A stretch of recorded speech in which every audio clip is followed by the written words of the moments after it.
Bismillah. Assalamualaikum warahmatullahi wabarakatuh. Alhamdulillah alladzi hadana wa ma kunna linahtadiya laula an hadana Allah. Wa nusalli wa nusallim ala sayyidina Muhammadin wa ala alihi wa sahbihi wa sallam, amma ba'd. Fa inna asdaqal hadithi kitabullah wa khairal hadi hadi Muhammadin sallallahu alaihi wasallam. Syarrul umuri muhdatsatuha wa inna kulla muhdatsatin bid'ah wa kulla bid'atin dhalalah. Ma'asyiral muslimin rahimani wa rahimakumullah. Segala puji bagi Allah Subhanahu wa taala yang telah memberikan kepada kita berbagai macam kenikmatan, dan di antara nikmat Allah Subhanahu wa taala yang sangat agung dan sangat mulia, Allah Subhanahu wa taala menjadikan kita seorang muslim, seorang yang beriman kepada Allah, beriman kepada Rasul-Rasulnya, dan beriman kepada kitab-kitab yang Allah turunkan, dan beriman kepada hari akhir, dan juga beriman terhadap takdir baik dan buruknya. Maka dengan keimanan inilah Allah Subhanahu wa taala memilih kita sebagai hamba-hamba yang telah dijanjikan oleh Allah surganya. Oleh karena itu, di antara bentuk syukur kita kepada Allah Subhanahu wa taala, marilah kita jaga keislaman kita, keimanan kita dengan senantiasa menjalankan perintah-perintah Allah Subhanahu wa taala dan menjauhi larangan Allah Subhanahu wa taala. Dan itulah hakikat takwa seorang muslim, hakikat ketakwaan. Dan salawat serta salam senantiasa kita junjungkan kepada Nabi kita, suri teladan kita, Nabi Muhammad sallallahu alaihi wasallam, dan juga para keluarganya dan juga para pengikutnya, dan siapapun yang mengikuti beliau dengan baik dan benar hingga hari kiamat kelak. Ma'asyiral muslimin rahimani wa rahimakumullah. Pembahasan kita insyaallah masih di dalam seputar nama Ar-Rabb, yang mana telah kita bahas arti dari nama Ar-Rabb adalah Al-Malik Al-Mutasarrif, ya, yang maha berkuasa dan maha mengatur, ya. Dan juga di antara makna Ar-Rabb yang maha memelihara, dan juga di antara kandungan-kandungan makna Ar-Rabb yaitu Ar-Razik, yang memberi rizki, ya. Dan telah kita jelaskan banyak sekali nama-nama yang mengandung, ya, di nama Ar-Rabb ini. Kemudian pembahasan terakhir kita di dalam seputar min athar al-iman bismihi Ar-Rabb, ya. Di antara dampak-dampak atau pengaruh beriman kepada nama Ar-Rabb, ya, di antara pengaruh beriman dengan nama Ar-Rabb. Dan terakhir pembahasan kita di dalam bagian yang keempat, di antara pengaruh atau faedah dari beriman terhadap nama Ar-Rabb, bahwasannya seseorang harus ridho Allah sebagai Tuhan yang disembah, dan juga sebagai hakim wa musyarri'an, ya, sebagai hakim dan syariatnya yang berhak diikuti, ya. Artinya di antara bentuk kesempurnaan iman kita kepada Allah, kita berhukum dengan hukum Allah Subhanahu wa taala. Ya, makanya Allah telah mensifati dengan sifat yang umum, wa man lam yahkum bima anzalallah faulaika humul kafirun, dan juga faulaika humul zalimun, faulaika humul fasiqun. Ya, intinya siapa saja yang tidak berhukum dengan hukum Allah, maka merekalah orang-orang yang, ya, kufur nikmat, dan juga bisa zalim, dan juga dia bisa fasik. Oleh karena itu Syekh Muhammad bin Abdul Wahhab memasukkan orang-orang yang tidak berhukum dengan hukum Allah sebagai orang-orang yang melampaui batas, ya, sebagai orang-orang yang melampaui batas, ya, karena batasan seorang hamba adalah berhukum dengan hukum Allah Subhanahu wa taala. Maka di antara faedah, ya, beriman kepada nama Rabb, setelah kita tahu kandungan dari makna Ar-Rabb, Allah yang maha mengatur, Allah yang maha berkuasa, maka kita harus benar-benar ridho Allah sebagai Tuhan yang kita sembah, dan syariatnya berhak wajib kita ikuti dan kita wajib berhukum dengan syariatnya. Inilah salah satu kandungan kita ridho terhadap tauhid rububiyah. Ya, ini adalah salah satu kandungan kita ridho terhadap tauhid rububiyah. Dan sudah kita jelaskan juga ya tingkatan antara ya, ridho, sabar dan syukur ya. Bahwasanya sabar itu adalah kewajiban ya. Ridho adalah sunnah dan syukur juga termasuk sunnah. Ya, artinya orang yang tidak sabar terhadap ujian Allah maka dia berdosa. Karena Allah telah ya Rasul telah mengancam di dalam sebuah hadis yang sahih orang-orang yang niyahah ya, orang-orang yang meratapi mayit, salah satu contoh kalau mereka tidak bertaubat sebelum meninggal maka Allah akan siksa dengan pakaian dari tembaga nanti di akhirat. Karena orang-orang yang niyahah meratapi mayit menunjukkan dia tidak sabar. Ya. Adapun ridho itu adalah ya lebih tinggi derajatnya daripada sabar. Dia lapang dan tidak ya dia merasa lapang dan juga merasa tidak sakit. Ya, dia benar-benar merasa lapang. Tidak merasakan sakit. Akan tapi orang yang sabar itu dia sabar tapi dia merasakan sakit. Ya. Orang yang sabar itu dia menahan lisan dan perbuatannya dari apa? Dari perbuatan yang dilarang. Dia menahan lisan dan perbuatannya ya membenci terhadap takdir Allah, murka terhadap takdir Allah. Menjaga lisan dan perbuatannya murka terhadap takdir Allah meskipun dia merasakan sakit. Ya. Tapi kalau ridho dia merasa lapang dada dan dia tidak merasakan sakit. Maka ridho sunnah dan yang lebih tinggi daripada itu adalah syukur. Ya. Kemudian yang di antara ya, faedah beriman dengan makna ar-Rabb ya, yang kelima adalah seorang muslim ya dia memiliki rasa cinta ya yang sangat besar terhadap Allah Subhanahu wa taala. Ya, jadi beriman dengan nama Rabb ini mewarisi rasa cinta ya yang sangat besar kepada Allah Subhanahu wa taala.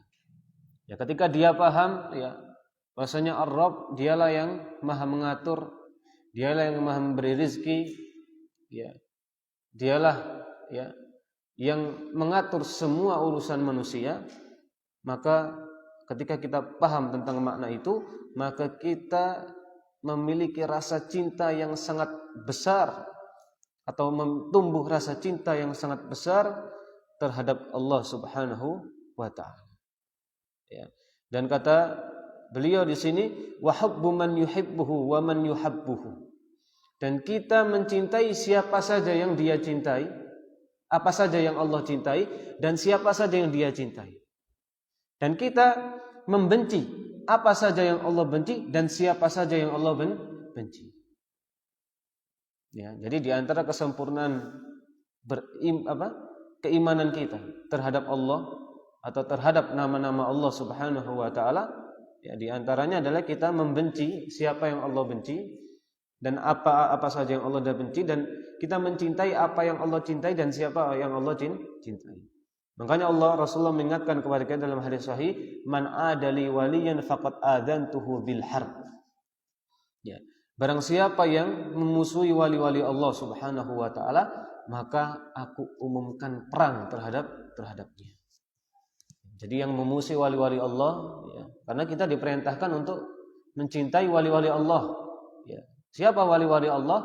Ya, alladzina amanu wa kanu yattaqun. Semua orang yang beriman dan yang bertakwa kepada Allah Subhanahu wa taala. Kita diperintahkan untuk mencintai mereka. Ya. Kemudian kita tidak mencintai, justru kita memusuhi mereka. Ya, justru kita mencibir mereka, mencemooh mereka, maka ya, ini adalah salah satu hal yang mengurai rasa iman kita terhadap nama-nama Allah Subhanahu wa taala. Ya, makanya Allah mengancam barang siapa yang memusuhi wali-wali Allah, maka Allah izinkan perang, Allah umumkan perang terhadapnya. Ya. Kemudian di antara faedah juga min ma'anir Rabb, ya. Di antara faedah juga dikatakan di sini lamma kana min ma'anir Rabb annahu mutakaffil bi arzaqi khalqihi. Tatkala termasuk dari makna ar-Rabb, bahwasanya Allah Subhanahu wa taala yang Maha memberi rizki dan Allah yang memiliki perbendaharaan langit dan bumi. Dan Allah yang menghidupkan, yang mematikan. Dan Allah mampu atas segala sesuatu, maka hal ini mewariskan kepada seorang hamba yang mengenal Allah Subhanahu wa taala quwwatun azima fit tawakkul alaih. Ya, mewariskan kuatnya seorang hamba bertawakal kepada Allah Subhanahu wa taala. Artinya seorang hamba ini benar-benar bertawakal kepada Allah Subhanahu wa taala di dalam segala hal, fi jalbil manafi' wa daf'il madar. Baik di dalam mendapatkan manfaat atau mencari manfaat dan di dalam menolak bala. Ya, oleh karena itu, ya di antara contoh di dalam hal ini sebagai bentuk kesempurnaan iman kita atau salah satu dalil bahwasanya kita ini benar-benar paham terhadap salah satu nama Allah Ar-Rabb, ya, yang Maha memberi rezeki. Di antara maknanya dicontohkan oleh para ulama, ya, kita tidak pernah membandingkan rezeki kita dengan siapapun. Ya. Kita tidak pernah membandingkan, ya, contohnya rumah tangga kita dengan rumah tangga siapapun. Ini salah satu contoh. Kenapa? Karena Allah telah mengatur. Ya, contohnya misalnya di dalam hadis disebutkan innahu lan tamut nafsun hatta tastakmila rizqah. Jadi kenapa kata para ulama kita itu tidak boleh membandingkan rezeki kita dengan rezeki orang lain. Ya. Karena kita harus paham bahwasanya Allah Subhanahu wa taala, ya, karena tidak ada satu jiwa yang meninggal kecuali rezekinya telah sempurna. Jadi orang kalau sudah meninggal itu sudah rezekinya berarti sempurna, berapapun rezekinya. Ya. Sampai Rasulullah mengatakan, ya, wa in abta'a 'alaiha, walaupun rezekinya itu lambat. Atau kalau bahasa kita, walaupun orangnya itu sudah kerja bertahun-tahun tapi nggak kaya-kaya. Ya. Dia hanya sebatas orang menengah saja. Ya, nggak kayak lambat rezekinya, ya, nggak ada masalah, ya. Maka Rasulullah mengatakan fattaqullah wa ajmilu fit talab. Ya, ketika rezeki seseorang itu lambat, ya, yang disarankan oleh Rasulullah bertakwalah kepada Allah dan perbaguslah di dalam mencari rezeki. Ya, jadi kalau kita ini terkadang merasa kita sudah bekerja, ya, meluangkan waktu yang banyak, ya, bertahun-tahun. Terus kita bandingkan dengan teman kita yang hanya beberapa tahun dia lebih sukses. Ini nggak boleh. Kalau hanya sekedar membandingkan, yang menjadikan perbandingan itu kita tidak bersyukur, ini nggak boleh.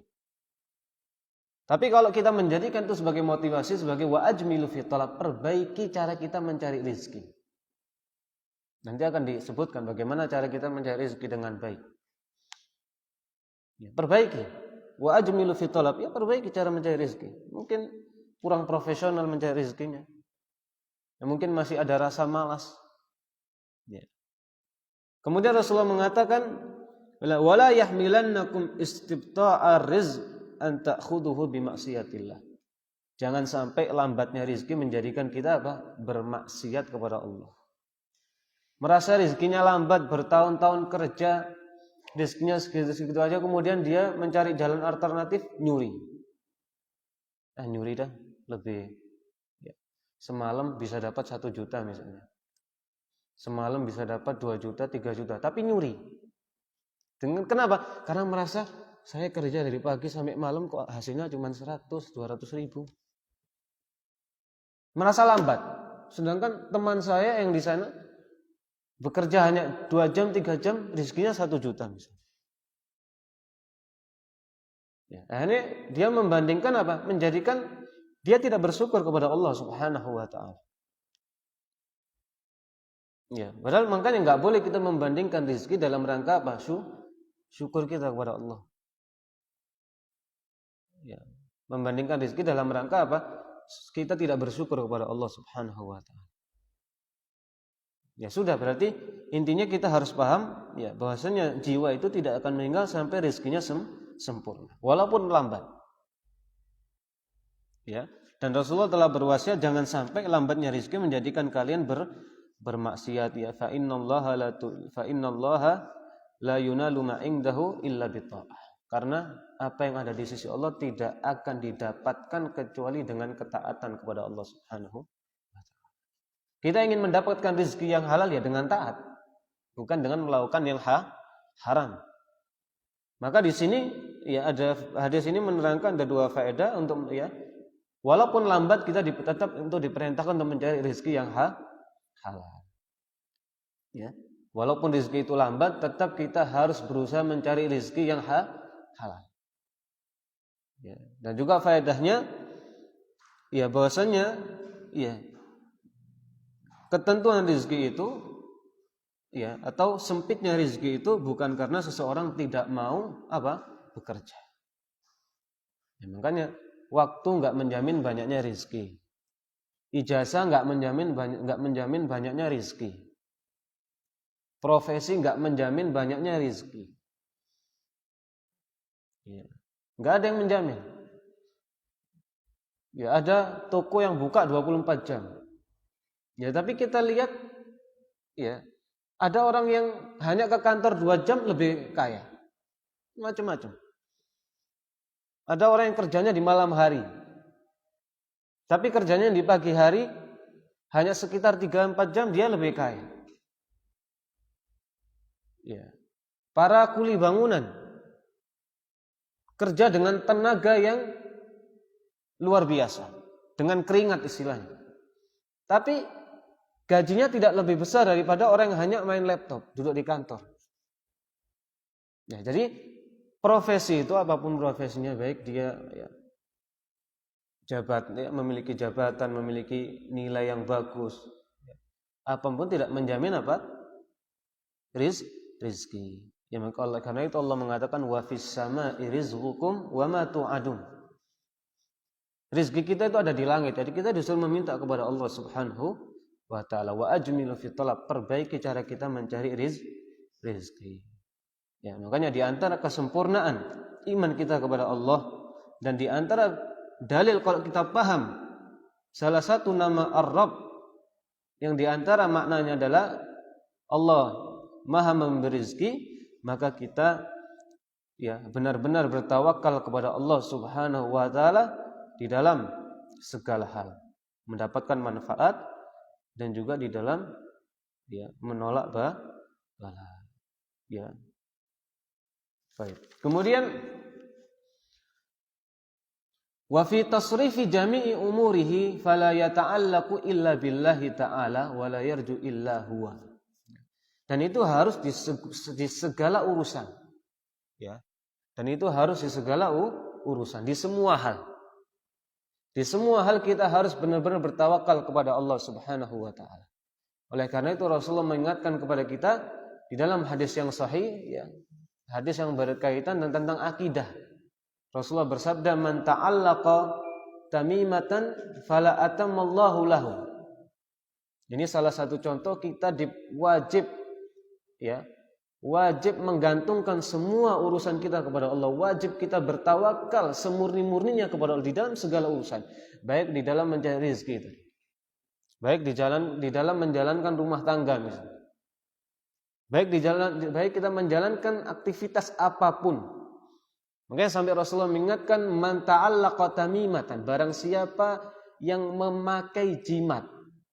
Orang memakai jimat itu dalam rangka apa? Nolak bala kan gitu. Karena di sini disebutkan dalam mencari untuk mendapatkan fijal bil manafi, mendapatkan dan menolak barat, itu bahkan di semua urusan kita harus menggantungkan diri kita hanya kepada Allah. Maka Rasulullah mengatakan barang siapa yang menggantungkan jimat fala atammallahu lahu, Allah tidak akan pernah selesaikan urusannya. Allah tidak akan pernah menyelesaikan urusannya. Dan juga wa man ta'allaqa wada'atan. Wada' ini kalau orang jahiliyah dulu kerang. Kerang putih itu digantungkan untuk menolak ain. Ya, menolak ain. Ya. Barang siapa yang menggantungkan wada'ah, maka Allah tidak akan memberikan jaminan. Karena mereka apa? Menggantungkan nasibnya ke dalam ke jimat. Menggantung nasibnya ke kerang. Padahal semua itu makhluk Allah Subhanahu wa ta'ala. Yang mana kita diperintahkan di dalam mencari manfaat dan dalam menolak bara, ya kita meminta kepada Allah Subhanahu wa ta'ala. Sampai ya Allah mengatakan dalam Al-Quran ketika membantah orang-orang jahiliyah, innama ta'irukum indallah. Orang-orang jahiliyah itu dulu punya dua mazhab. Mazhab tasya'um atau disebut dengan tatoyur. Ya, secara umum disebut tasya'um, beranggapan buruk terhadap apapun. Contohnya dengan burung. Ya, jadi orang jahiliyah dulu itu kalau enggak tasya atau tatoyur, tasya'um tadi, beranggapan jelek, beranggapan buruk terhadap sesuatu apapun, kalau enggak tafaul. Jadi orang jahiliyah kalau dia beranggapan baik, dia lakukan. Kalau dia beranggapan buruk, dia tidak lakukan. Ya, makanya diingkari oleh Rasulullah. Ya. Dilarang untuk kita tatoyur, beranggapan buruk kepada apa? Burung tadi, karena ini kebiasaan orang jahiliyah. Kalau safar tuh lihat dulu. Lihat ada burung ke kanan, berarti dia safar. Karena diyakini ini nanti safarnya safar berkah. Safar yang selamat. Ya. Tapi kalau ada burung ke kiri, ke arah kirinya, kiri dari tangannya, sebelah kirinya, maka dia tidak mau safar. Karena dianggap apa? Ini akan ada malapetaka. Seperti itu orang jahiliyah. Ya, maka disebut tatoyur karena mereka sering beranggapan buruk dengan apa? Dengan burung. Kalau kita sekarang umum, jadi nggak boleh kita beranggapan buruk dengan apapun yang tidak ada sebab misalnya. Ya, contoh sampai kemarin kita ya, ikut daurah salah satu ya, masyayikh dari Madinah, ya, dari kota Madinah, Syekh Ibrahim Ar-Ruhaili, sampai beliau menyebutkan di dalam kitabnya itu salah satu contoh tasaumnya orang sekarang berakal dengan garis tangan. Ya, kalau garis tangannya seperti ini berarti jodohnya baik. Kalau garis tangannya seperti ini berarti selamat dan seterusnya. Nah, ini nggak boleh. Ya, karena termasuk kesyirikan. Ya, atau beranggapan buruk dengan apa? Dengan bulan atau hari tertentu, macam-macam. Ya, maka ini semua ini ya tatoyur atau memakai jimat, ya. Menolak ain dengan apa? Dengan pakai kerang tadi, ya, digantungkan kerang itu, ya. Dalam rangka apa? Mencari manfaat atau menolak bala, semua ini salah satu bentuk tidak bertawakal kepada Allah Subhanahu wa ta'ala, dan itu bertentangan dengan nama apa? Ar-Rabb. Ya, karena salah satu makna dari Ar-Rabb adalah Al-Mudabbir, yang maha mengatur. Ya, makanya orang-orang jahiliyah meskipun mereka tahu tentang Allah Subhanahu wa ta'ala, tapi mereka melakukan kesyirikan ya terhadap apa? Terhadap Allah Subhanahu wa ta'ala. Banyak mereka masih menyembah patung, ya. Banyak mereka masih pakai jimat dan yang semisalnya. Ya, makanya Rasulullah SAW sampai mengatakan, ya, man ta'allaqa tamimatan faqad asyrak. Orang-orang yang pakai jimat, ya, dia telah melakukan kesyirikan. Ya. Dan banyak ya masyarakat kita masih pakai jimat ini, jimat itu, ya. Apa? Pakai jimat dalam rangka apa? Kebal. Sama. Ya, pakai jimat, ya. Menolak ain dengan hal-hal yang tidak disyariatkan oleh Allah Subhanahu wa ta'ala. Ya, apalagi sampai menolak bala, mencari manfaat melalui bantuan ya syayatin, jin. Ya. Nah, ini jelas suatu kemusyrikan. Ya. Meminta ya mencari manfaat atau menolak bala dengan bantuan syaitan, ini para ulama tidak berselisih tentang kesyirikannya. Ya, tentang kesyirikannya. Baik, ikhwani fi din azani Allah wa iyyakum, maka di antara faedah yang sangat agung beriman dengan nama Rabb apa? Sempurnanya tauhid kita kepada Allah Subhanahu wa ta'ala. Ya, benar-benar kita bertawakal kepada Allah di dalam segala urusan kita. Karena disebutkan di sini ya, kaifa yata'allaqu bi makhluk dhaif mithlah. Makhluk itu semua lemah. Bagaimana kok dia menggantungkan nasibnya kepada makhluk? Ya, makanya Allah Subhanahu wa taala mengancam orang-orang yang memang bertawakal kepada makhluk, ya, maka Allah akan serahkan kepada makhluk. Nanti orang yang menyembah patung nanti di akhirat Allah akan katakan kepada orang-orang penyembah patung, ya, minta pertolongan kepada patung-patung kalian. Minta kepada orang-orang yang kalian telah menjadikan sesembahan selain Allah. Minta kepada orang-orang yang kalian jadikan sekutu untuk Allah Subhanahu wa taala.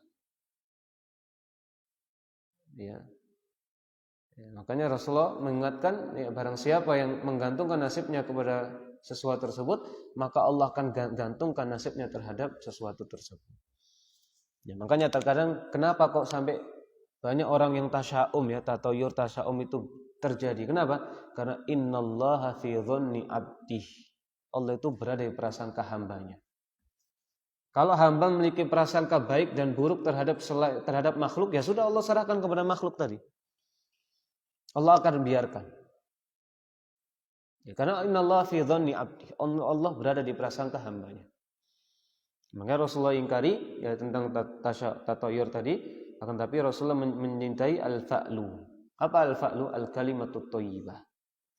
Ya, kalimat yang baik. Jadi beda, ya. Kalau tasya'um itu enggak ada yang baik. Kalau tafa'ul ada yang baik. Tafa'ul yang baik adalah apa yang dikatakan oleh Rasul, kalimat yang baik. Bukan tafa'ulnya orang jahiliyah. Kalau tafa'ulnya orang jahiliyah itu untuk melakukan sesuatu. Jadi tafa'ul orang jahiliyah untuk melakukan sesuatu, tasya'um untuk tidak melakukan sesuatu. Rasulullah enggak. Tatayur, ya, tasya'um dilarang totalitas semuanya, tidak ada yang baik. Tafa'ul boleh, tapi yang dikatakan oleh Rasul al-kalimatut thayyibah. Kalimat yang baik. Kemudian, ya, yang terakhir kata saya, ya, musannif di sini, ya, ada larangan apa? Mengatakan kepada seorang hamba Rabbi atau abdi atau amati. Ya, tapi khusus masalah Rabbi nanti, ya, mungkin Anda sampaikan untuk pertemuan yang akan datang. Karena ada perinciannya. Akan tapi di dalam hadis ini disebutkan nahan nabiyyu al-'abda ay yaqula li sayyidihi. Jadi Nabi pernah melarang kepada seorang hamba untuk mengatakan kepada tuannya dengan kata-kata Rabbi. Ya. La yaqul ahadukum at'im rabbak waddi rabbak wali yaqul sayyidi wa maula.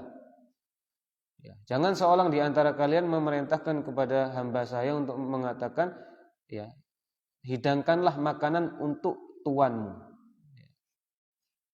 Ya.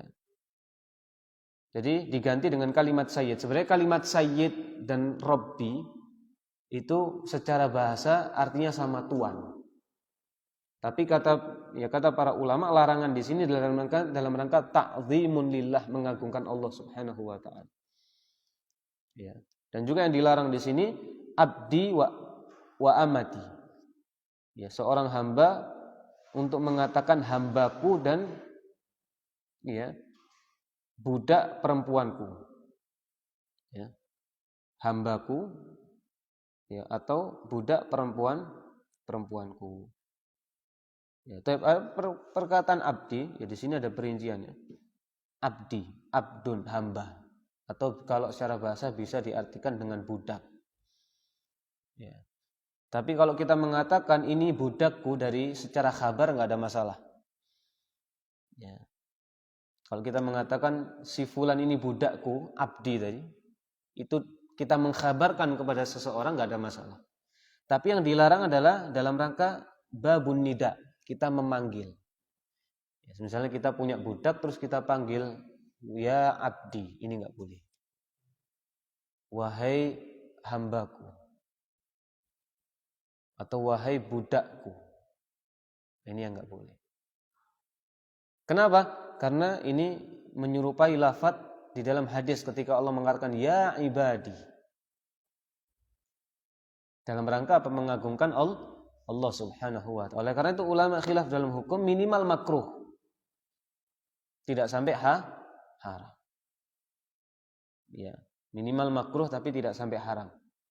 Tapi kalau hanya mengkhabarkan ini enggak dilarang. Karena di dalam hadis banyak juga mengatakan pernyataan hamba ya yang itu berkaitan dengan khabar, enggak ada masalah. Jadi ana mengatakan kepada antum, ana punya ini adalah fulan ini budakku. Nah, ini enggak ada masalah, pengkhabaran namanya. Tidak ada masalah. Tapi yang kata Syekh Muhammad bin Shalih Al-Utsaimin yang dilarang adalah ketika kita memanggil budak kita dengan kata-kata ya abdi. Ini yang dilarang karena khawatir menyerupai dengan hadis-hadis qudsi ya ibadi. Ya. Sebagai bentuk wa may yu'azzim sya'irallah fa innaha min taqwal qulub ya. Dan di antara ya ciri-ciri ya ketakwaan adalah mengagungkan syariat-syariat Allah Subhanahu wa taala. Karena memang kita itu terkadang ada lafaz-lafaz yang terkadang baik, tidak ada masalah, tapi memang kita disuruh menghindari. Misalnya orang di dalam Al-Qur'an ya, Allah melarang para sahabatnya mengatakan kepada Nabi Muhammad la taqulu ra'ina walakin qulu dzurna. Di dalam surah Al-Baqarah, ra'ina dan dzurna itu kalau secara bahasa sama, tidak berbeda. La taqulu ra'ina wa qulu dzurna. Secara arti itu sama. Lihat kami. Tapi sama orang-orang yang diplesetkan. Yang dimaksud ra'ina di arti apa? Diplesetkan ke arti bodoh. Makanya Allah memerintahkan dalam rangka untuk menyelisih orang-orang Yahudi. Diplesetkan oleh orang Yahudi. Yang artinya baik diplesetkan buruk. Makanya sama Allah diperintahkan diganti dengan kata ungzurna. Lihatlah kami. Ya. Itulah intinya dalam rangka pengagungan. Mas untuk Rabbi nanti ya, ana butuh murajaah karena ini ada perincian, ya, setahu ana ada 3 perincian yang perlu ana baca lagi. Ya. Jadi ya kalau inilah adab di antara menyampaikan ilmu. Kalau kita ragu terhadap sesuatu jangan disampaikan. Ya, kalau kita ragu terhadap sesuatu jangan disampaikan. Ya, Imam Malik itu pernah ditanya berapa pertanyaan, ya 40 lah, hanya bisa menjawab 2 atau 3 pertanyaan. Imam Malik. Apalagi seperti kita, nggak sampai derajat imam, nggak sampai derajat hafid. Ya, para ulama dulu derajatnya sudah bukan doktor lagi, imam, hafid, ya, al-allamah, macam-macam. Ya, tapi ketika mereka nggak tahu, mereka ya katakan wallahu a'lam bishawab. Ya, maka kita sebagai seorang yang tuwailibul ilmi masih perlu banyak belajar. Ya, ketika kita ragu tentang menyampaikan sesuatu, lebih baik tidak perlu dibahas, tapi kita butuh untuk menimba ilmu, membaca lagi, ya supaya tidak jatuh terhadap suatu kesalahan. Karena ini berbicara tentang asma Allah Subhanahu wa taala. Taib. Tapi ya di sini juga diingatkan oleh para ulama, ya, kata-kata Ar-Rabb tidak boleh dinamakan kepada manusia. Kita menamakan seseorang dengan Ar-Rabb. Hanya Ar-Rabb enggak boleh. Ya, tapi kalau kita mengatakan Rabbud Dar, Rabbul Madrasah boleh. Rabbud Dar itu pemilik rumah boleh. Atau Rabbul Madrasah, kepala sekolah boleh. Rabbul Amal. Rabbul Amal ini majikan misalnya. Boleh. Tapi kalau kita menamakan seseorang dengan Ar-Rabb, antar Rabb, nah ini enggak boleh. Ya, ini enggak boleh karena ini salah satu kekhususan untuk Allah Subhanahu wa taala. Kemudian selanjutnya ya kita masuk di dalam nama yang ketiga dan keempat, yaitu Al-Wahidul Al-Ahad. Ya. Al-Wahidul Al-Ahad. Artinya Al-Wahidul Ahad adalah Maha Esa. Ya. Atau sama ya. Al-Wahidul Ahad adalah Maha Esa. Ya. Intinya kata para ulama, Al-Wahidul Ahad ya, ini disebutkan di dalam Al-Quran dan Sunnah. Ya, amma ismuhul wahid. Jadi nama Al-Wahid. Faqad warada fi akthar min 20 mawdi'an fil Quran. Itu penyebutannya 20 lebih di dalam Al-Quran. Kata-kata apa? Nama Al-Wahid. Ya. Di antaranya misalnya dalam surat Ar-Ra'd ayat nomor 16. Qulillahu khaliqu kulli syai'in wa huwal wahidul qahhar. Katakanlah wahai Muhammad sallallahu alaihi wasallam, ya, bahwasanya Allah khaliq kulli syai', yang menciptakan segala sesuatu.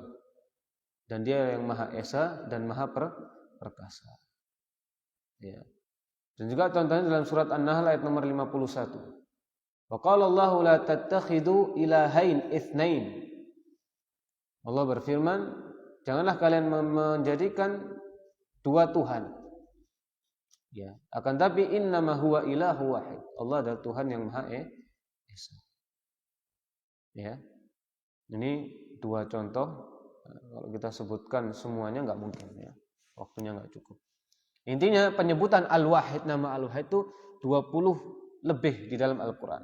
Adapun wa amma ismuhu Al-Ahad. Al-Ahad warada marrah wahidah fil Qur'anil Karim.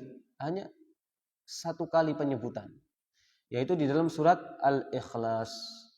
Qul huwallahu ahad. Ya. Dan demikian juga di sunnah. Di dalam as-sunnah itu juga hanya sekali saja penyebutan. Di dalam sebuah doa yang berbunyi Allahumma inni as'aluka bi anni asyhadu annaka antallah la ilaha illa antal ahadus samad lam yalid wa lam yulad wa lam yakun lahu kufuwan ahad. Ya. Allahumma inni, ya Allah Tuhanku, ya.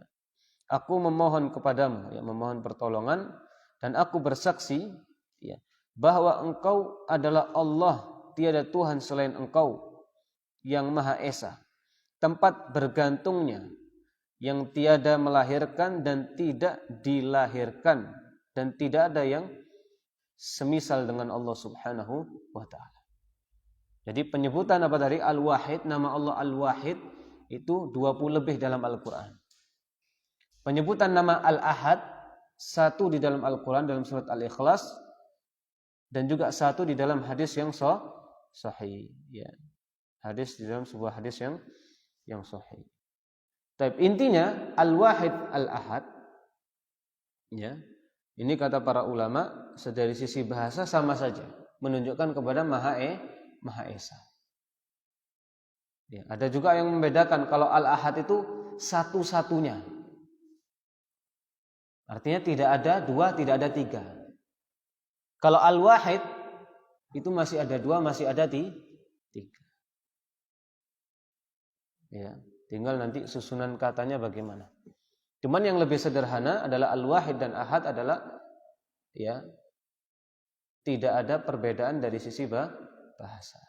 Adapun artinya kata, ya, disebutkan oleh salah satunya Syekh Abdul Razak, ya, Ibnu Muhsin Al-Badr beliau mengatakan ismani dalani ala wahdaniyatihi au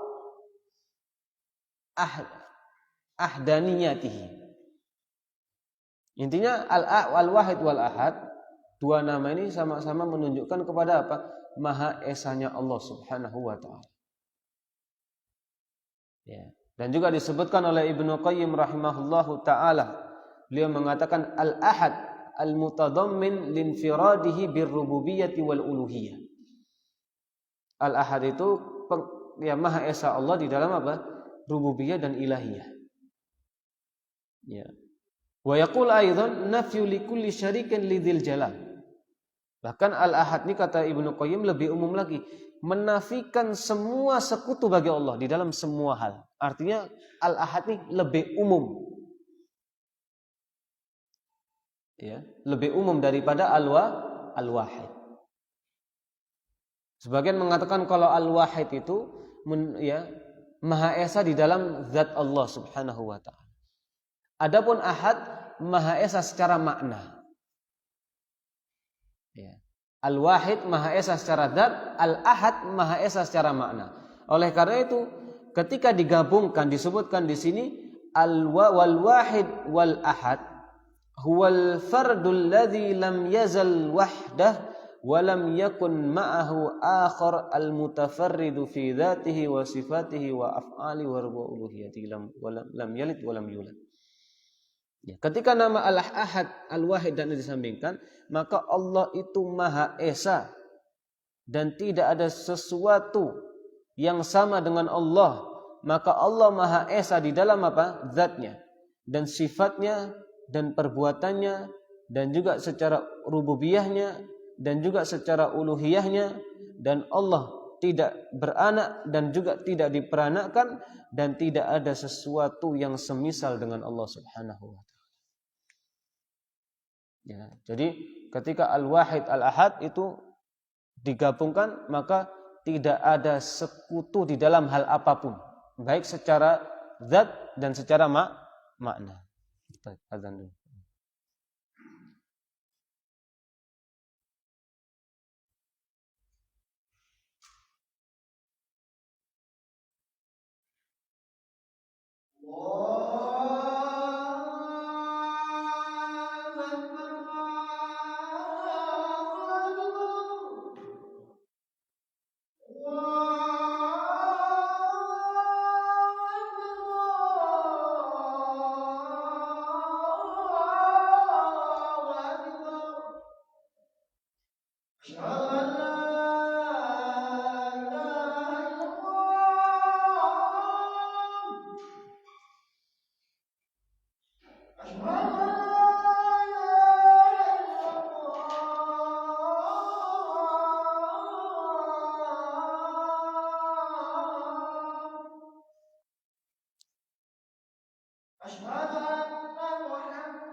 Baik, kita lanjutkan sebentar. Ya. Tab al-wahid wal ahad. Ya, intinya ya, Allah Maha Esa di dalam segala hal, baik di dalam nama dan sifat dan juga di dalam perbuatannya. Tapi kemudian Asy-Syaikh As-Sa'di rahimahullah juga mengatakan al-wahidul ahad huwa alladzi tawahhada bi jami'il kamalat wa tafarrada bi kulli kamal wa jalla jamal wa jalalu jamal. Ya. Maka Allah ini tawahhada, bersendirian di dalam semua kesempurnaan. Dan Allah Maha sempurna. Ya. Dan Allah Maha mulia. Dan Allah Maha terpuji. Dan Allah Maha rahmat. Dan di antaranya ya, dan selainnya terkait dengan sifat-sifat yang sempurna.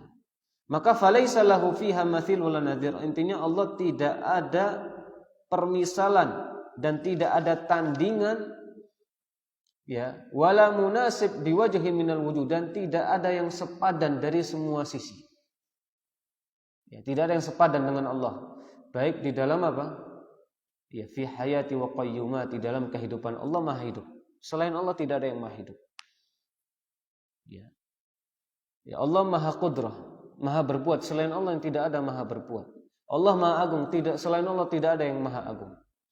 Maka semua sifat-sifat baik, Maha hidup, Maha Agung, Maha besar, Maha sempurna, dan selain-selainnya yang mana Allah tersifati dengan sifat-sifat yang sempurna secara akal dan secara qaulan harus kita yakini, maka ini adalah semua mutlak hanya untuk Allah, dan ini adalah salah satu apa? Maha Esa. Allah Maha Esa di dalam sifat-sifatnya. Ya. Jadi kesimpulannya, kemahaesaan Allah itu ditinjau dari 3 hal. Ya. Kemahaesaan Allah ditinjau dari 3 hal. Yang pertama, Maha Esa ya di dalam apa? Rububiyatihi. Ya. Maha Esa secara rububiyah. Dan yang mencakup rububiyah baik zat dan khalaq dan tadbir, penciptaan dan pengaturan. Ya. Ya, jadi pertama, Maha Esa Allah di dalam, yaitu berkaitan dengan 3 hal, baik di dalam rububiyahnya. Ya, dan di dalam yang berkaitan dengan rububiyah apa? Zat Allah dan juga ya pengaturan alam semesta ini. Ya. Oleh karena itu, contohnya misalnya berkaitan dengan pengaturan alam semesta. Innama ilahukum ilahu wahid. Allah katakan Rabbus samawati wal ardi wa ma bainahuma wa rabbul masyarik. Di dalam surat Shaffat ayat nomor 3 sampai 4. Setelah Allah mengatakan innama ilahukum la wahid. Tuhan kalian hanya satu, Maha Esa. Rabbus samawati wal ard. Rabb yang memiliki, yang mengatur, yang memelihara 7 langit dan juga bumi, dan apa yang ada di antara langit dan bumi, dan juga wa rabbul masyarik. Ya, dan Rabb segenap arah. Jadi semua arah ini, timur dan barat, semuanya milik Allah, semuanya yang mengatur Allah, semuanya yang memelihara Allah Subhanahu wa taala. Maka ini contoh apa? Tauhid ya, Maha Esa Allah di dalam apa? Rububiyah yang berkaitan dengan tadbir, pengaturan Allah Subhanahu wa taala.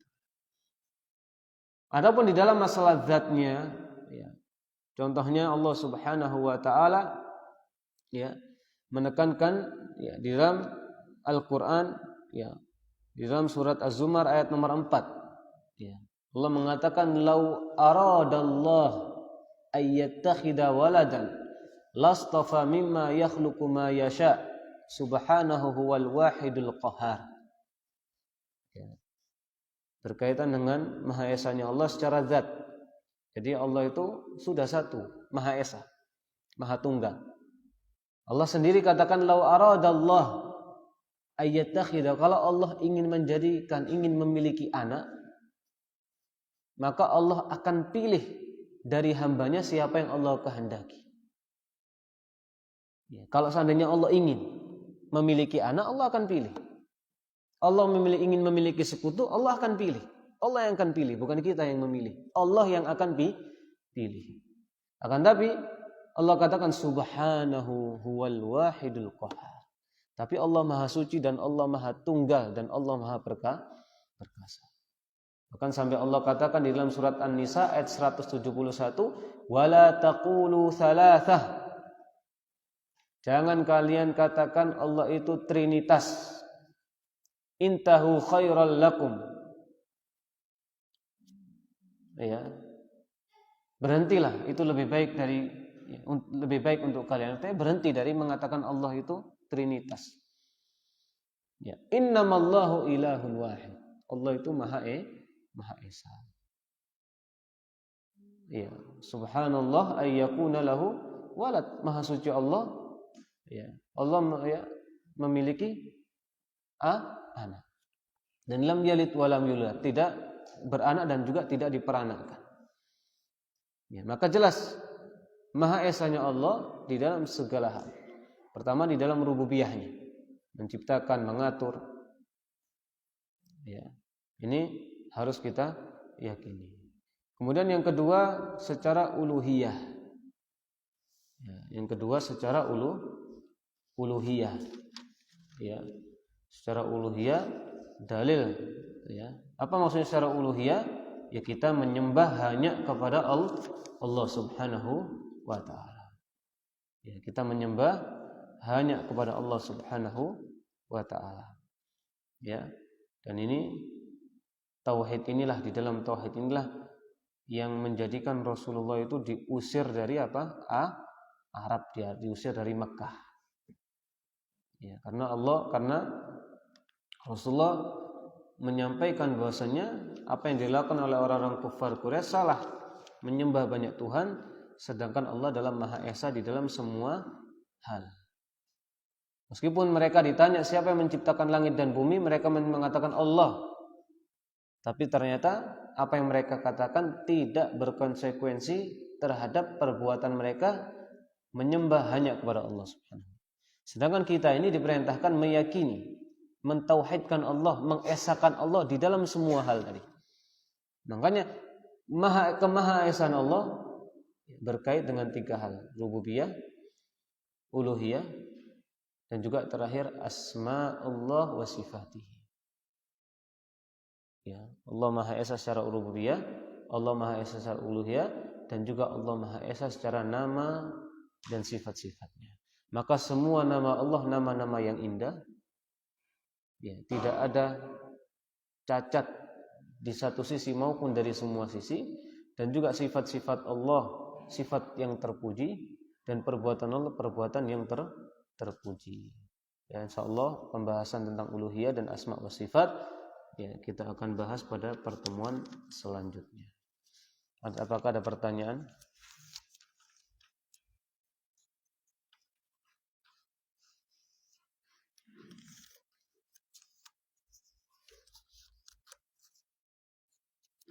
Ya, semoga yang kita pelajari bermanfaat untuk diri saya pribadi dan semuanya. Kekurangan datang dari saya dan syaitan, dan kesempurnaan hanya milik Allah Subhanahu wa taala. Kita tutup dengan doa kafaratul majlis. Subhanakallahumma bihamdika asyhadu an la ilaha illa anta astaghfiruka wa atubu ilaik. Assalamualaikum warahmatullahi wabarakatuh.